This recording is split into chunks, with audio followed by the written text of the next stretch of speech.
Have you ever stood in front of a grill, counting hot dogs in one hand and buns in the other, wondering why the numbers never seem to match?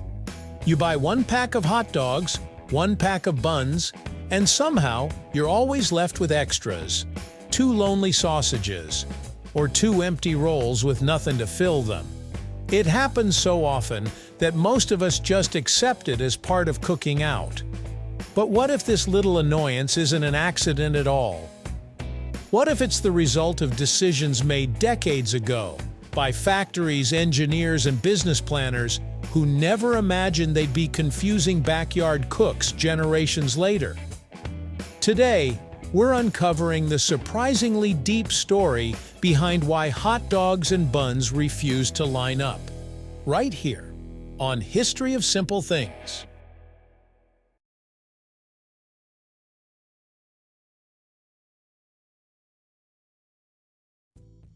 To understand this odd pairing, we have to travel back to the late 1800s and early 1900s, when hot dogs were first becoming popular in the United States.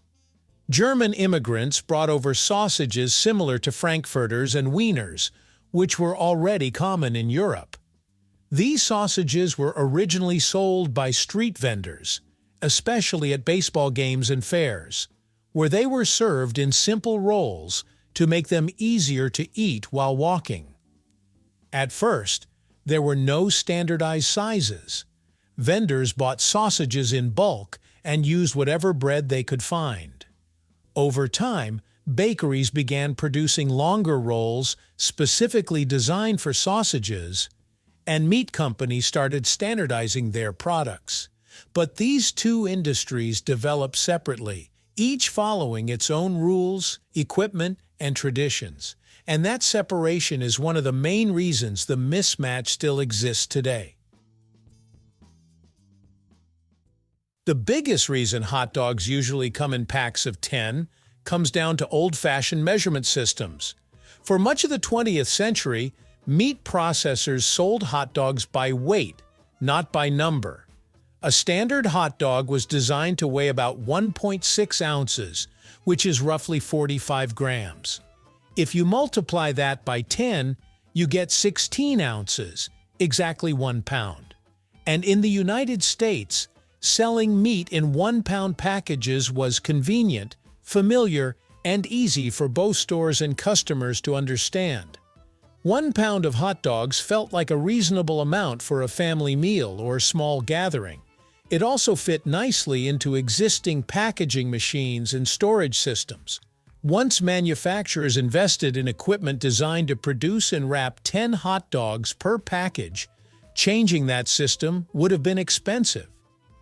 So even as time passed and consumer habits changed, the 10 hot dogs equals 1 pound standard stayed in place.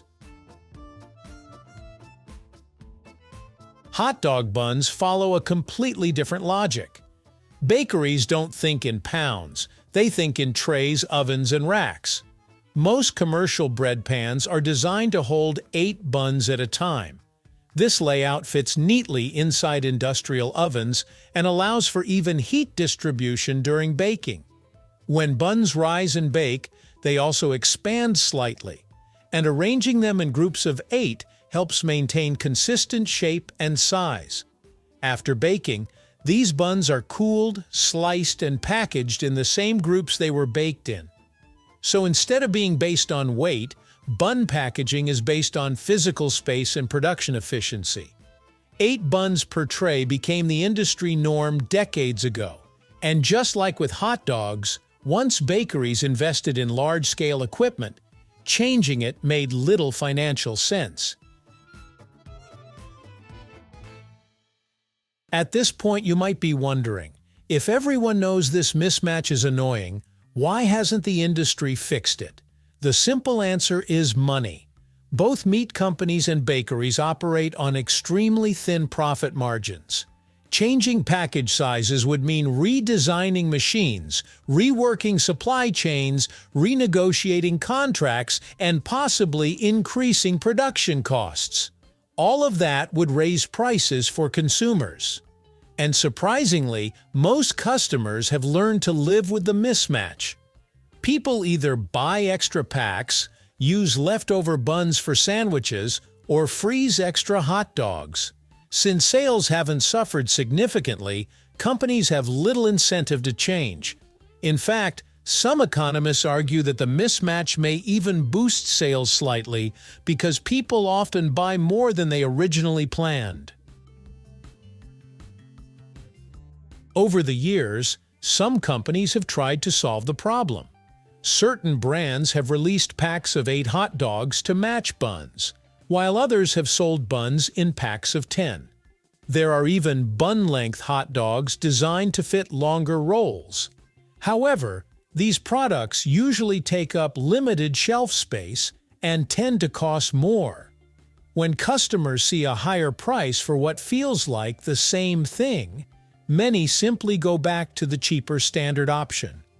As a result, most of these matching packs remain niche products rather than becoming the new norm. The hot dog and bun mismatch is actually a perfect example of how modern manufacturing works. Industries often develop standards based on what made sense decades ago, and those standards become deeply embedded in machines, factories, and distribution systems. Once that happens, changing them becomes incredibly difficult, even if they're inconvenient. It shows that many things in our daily lives aren't designed for perfect logic or harmony. They're shaped by history, technology, and economics, and then they simply stick around. So, the next time you're standing at a barbecue wondering why you have 2 extra hot dogs or 2 extra buns, remember that you're seeing the result of more than a century of industrial decisions. Hot dogs come in packs of 10 because of old weight standards. Buns come in packs of 8 because of baking tray designs. And neither side wants to change because the system, inconvenient as it is, still works. It's a small frustration with a surprisingly big backstory, one that reminds us that even the simplest things on our plate carry the fingerprints of history, engineering, and business. And sometimes, the mystery behind them is just as interesting as the food itself. Thank you for watching. If you have suggestions for our next video, feel free to share them in the comments below. We'll be sure to give you an acknowledgement for your contribution. Thank you for joining us on this journey through the history of simple things. Don't forget to like, subscribe, and stay tuned for more stories woven through the smallest details.